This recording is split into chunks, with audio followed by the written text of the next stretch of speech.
šodien ir tikai izvēle nospraust mērķi, kuru mēs jau a priori zinām, ka mēs nesasniegsim, iet pa šo straumi vienkārši tāpēc, lai pievienotos tam, kas mums ir, varētu teikt, ko esam uzņēmušies ar iepriekšējo premjerministru, kas bija ļoti kaismīgs zaļo ideju aizstāvis.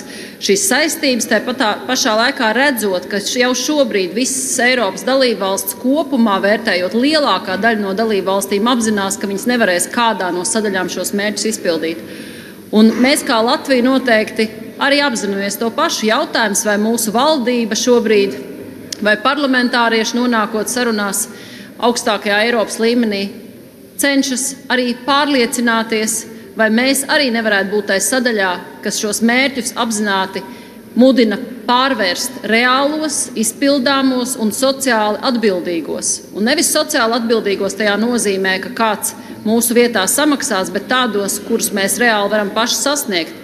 Jo tie miljardi, kas ir nepieciešami investēt, lai tos mērķus sasniegt, netiks uzdāvināti. Mums jāapzinās, ka tie būs mums gan jāiegūst, gan jānopelna, gan jāatgūst. Un tāpēc tā optimistiskā apņēmība, kāds mums uzdāvinās miljardus, lai mēs mērķus sasniegt, ir absurda. Šajā brīdī gan tāpat Vācija, gan Polija, gan Francija, katra no valstīm cīnās par kaut kādām atkāpēm.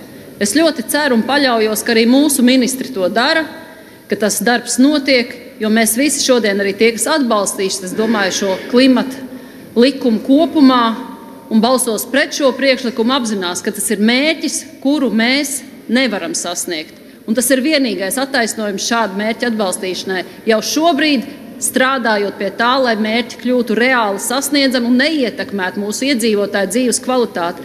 Un tā ir ilūzija, ka tas varētu apdraudēt tikai lauksaimniecību un kokrūpniecību. Kopumā tas apdraudēs visas ekonomikas nozars, kuras kļūs nekonkurētspējīgākas, un iedzīvotājiem dzīves dārdzība augs ļoti.